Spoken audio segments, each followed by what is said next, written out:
how dare I call myself a runner? I've always felt like a really crap runner. Like I'm too fat to be a runner. I'm too slow to call myself a runner. I don't look like other runners. I don't move like other runners. Literally, I have felt like an imposter for most of my running career, let's call it. I enter a race and then I panic. Like, am I going to be last again? Yeah, again. My first half marathon I did, which was 9 years ago, actually, it came up on my Facebook feed recently, a couple of days ago. My first half marathon, um, I had been doing park run on Saturdays for a little while. I had been doing the odd few mile, I'd go out once or twice a week and do a couple of miles locally and think, yay, this is really good. This is good training. No, it wasn't good training. But I decided I wanted to run it for Macmillan cancer nurses. So I did. I entered the marathon. I got the Macmillan t-shirt. I got some sponsorship money. I think something like £300 I raised, 360 odd pounds. I felt really good about what I was doing. But I was scared that I hadn't done enough training. I wasn't in a running club back then. And I got to the start area and looked around and thought, well, what am I doing here? Like, most of my adult life I've been overweight, it up and down. Sometimes I'm just a bit overweight. Sometimes I've been morbidly obese. So I looked around. I wasn't huge back then. But I wasn't your average slim looking, fast runner in my head anyway. So I did feel like a bit of an imposter, but hey, I started with everyone. I got round. My way of getting round at the back of the pack, and towards after a while I was the last runner or in a group of last runners. I'd be like, yeah, all the cheer squads. I'd be like, yay, I'm here now. You can start the party. Basically took the piss out of myself for being last to hide my embarrassment. But do you know what? I got round and I was really proud of myself and pleased. I was the last one to cross the line. And yeah, a lot of people have been and gone. They were starting to clear up, which I think is really bad. But it does happen. I mean, obviously, course organisers, they don't want to be out all day waiting for the last runner to come in before they start packing up. They've got families to get back to. I understand that. But I crossed the line last. I did get a huge round of applause from the people who were left. There were people cheering me in. And I crossed the line and I felt really proud of my achievement, but I also felt like a twat, basically. I felt like an imposter. I felt like an idiot. I felt like, what have I just put myself through? Yes, I've raised some money for Macmillan. That was a good thing. But I felt, and I had basically compared myself to all the other runners all the way through. I know that now. So anyway, yeah. So I enter a race these days. The first thing I look at as a cut-off time is, what's the cut-off time? Am I going to be able to finish this before they start removing the road closure and make me run on the pavement like they did that first time? And I get to a start pen and I still feel like an imposter. I've learned to deal with it. I've learned to cope with it. And after that first marathon, I did go and join a running club. It was full of fairly elite runners. It was like a runners running club. It was part of an athletics club as well. And they were very welcoming and I learned a lot and I made some good friends. I'm still friends with some of them now. And I used to shuffle around, at the back of the pack, and I would get encouragement, as the runners overtook me, they'd be like, yay, well done, Leigh, keep going, which was lovely, but also a little bit embarrassing. I kind of felt, after a while, I felt a bit humiliated with that. I'm not going to lie. But it got me into a club situation I then changed my running club. The one I'm with now is more accommodating to first time runners, back of the pack runners. We have runs on many more different pacing brackets. So, but do you know what? I go in. Well, I was running with the slowest pace band, and I was still kind of being left off, not left off the back, but I was still falling to the back of the pack. And they were all very encouraging. I've got some really good friends in the club. I've got lots of really good friends in the club actually, and they're all very encouraging. But in my head, in my heart, I still feel like that imposter, that how dare I be in the 12 or the 11 plus running pace band. Yes, the faster ones loop back for the slower runners. Nobody gets left behind. Everyone's very encouraging. Lots of us walk on the hills when we need to, and I am surrounded by some very, very encouraging and welcoming people. And yet I still have this inbuilt imposter syndrome. Have I got over it? No. It's a work in progress. I still kind of go through that all the time, but I carry on. I am determined with my running. I am training to run my second London Marathon in 2026, and I will get there. I will get over the start line. I will do my best, and I will get over the finish line. However that form takes, obviously with my current training and my mindset, I want to PB in 2026. I want to beat this year's time. I want to run more of it. But I can tell you now, I will get to the start pen and I will be comparing myself to everyone else. And I will be in my head, how dare I be here? Why am I here? I'm not a runner. I'm not a real runner. The battle goes on, and I know it's a real thing. But let's not turn this into a completely negative post, because I have done some pretty amazing things. And like I said, I carry on. I am determined. I don't give up. And as embarrassing as it is sometimes to be at the back of the pack, that's me. That is where I currently run. I am on a weight loss journey, so hopefully I'm going to shed some more timber, and that's going to help bring my speed back up, so that I won't feel so bad about myself in my own head. So yeah, I do carry on. I do enter races. I do finish races. Thankfully, that first half is the only time I have physically come very last place. Someone has to. I'm not saying it's a bad thing. Don't get me wrong. Someone has to. And that first half I did, that was me. I'm talking about my experience, that someone always has to come first. Someone always has to come last. And then everyone else comes somewhere between the first and the last person. That's the nature of the beast. That's what a race is all about. So I'm not sat here slagging off people that finish last. Not one iota. That's not what this post is about. This post is about how I cope with my own imposter syndrome, and basically how I cope. So I finish races. I don't think I ever remember pulling out of. No, I've never pulled out of a race.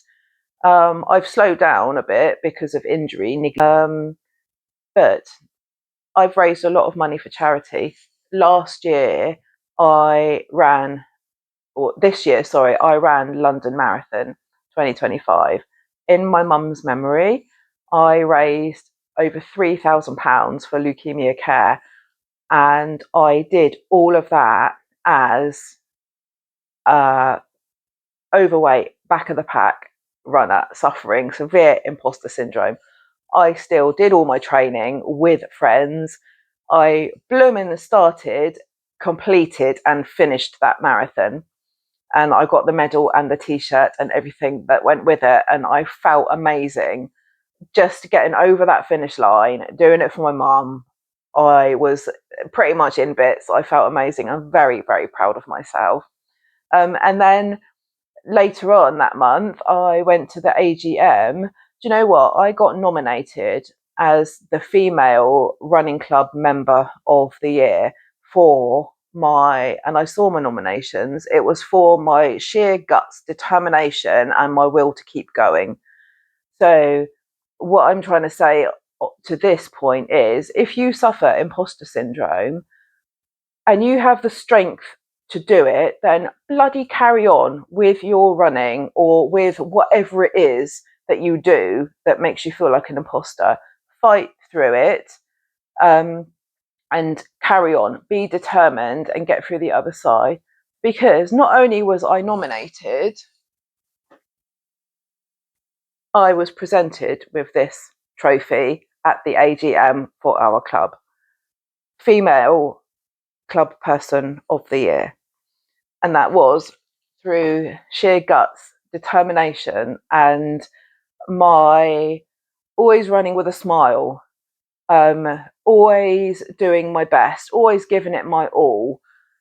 Yes, having little moments of breakdown where I say to my friends, I can't do this, I can't keep up with you, I'm not feeling this today. And they're, Leigh, come on, you can do this. We'll slow down with you. We'll loop for you. You know we will. We won't leave you behind. You can and do this. If you want to walk on a hill, walk on a hill. Most of us walk on a hill, to be honest. There's no shame in that. So I have such good support in the running club that it really helps me overcome this problem, this kind of mental blockage I have in my head. So yes. Am I cured of my imposter syndrome? No. Is it a work in progress? Yes, it so is. I'm not sure. Even if I manage to lose my 5 stone and increase my speed, I can't envisage myself ever completely getting over this, because I think for Leigh the runner, this is who I am. I'm hoping I get over it. I'm hoping that that one day I will be able to just lace up my running shoes, go out there, get to the start pen, have a laugh, have a joke, get the race done, and finish that, get to the finish line and not even think, oh, why am I here again, or not compare myself to other runners. I don't know. Do all runners compare themselves to other runners? Even like my absolute running hero, Kipchoge, maybe he compares himself to the others. I don't know.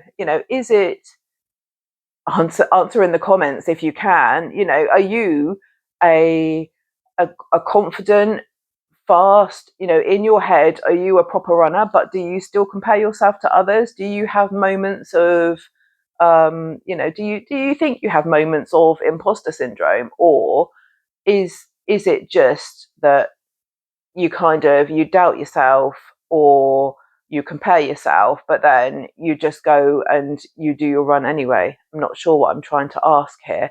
But is it normal? Is it a normal thing? Is it normal for people to always be self-judging, comparing? I'm not as fast as so and so. I'm not as fit and toned as so and so. I don't look like a runner. I don't move like a runner. That, because that's kind of how I feel. How do I want to summarize this video? I think that it is a work in progress. I think if you suffer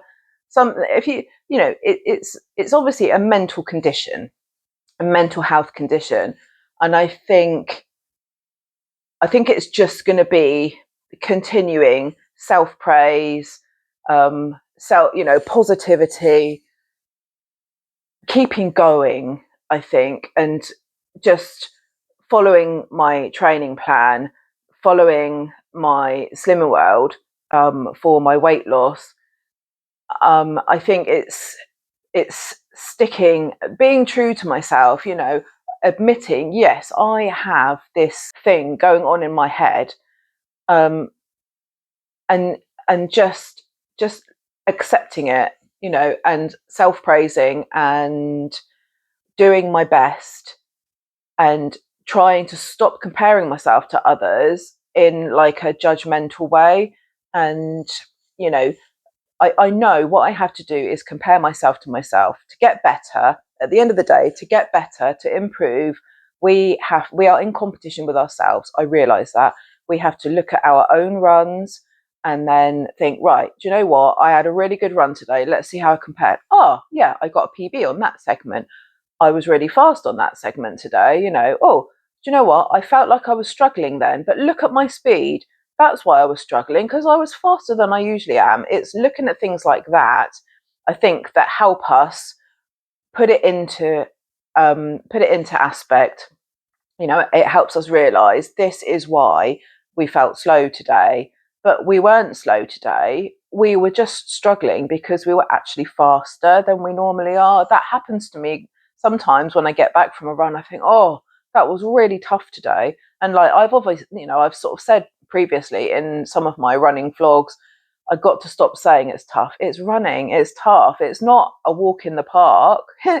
Sometimes it's a run in the park. So, and I look at my runs sometimes, I come back and think, I really struggled today. Why did I struggle so much today? And it's not because I was just slow and bimbly and struggling. It was actually because I was, without realizing it, I was keeping up a good pace. For me, it was a good pace. And that, I think, that's what I need to reflect on more, is not the fact that, oh, today's run was a real struggle.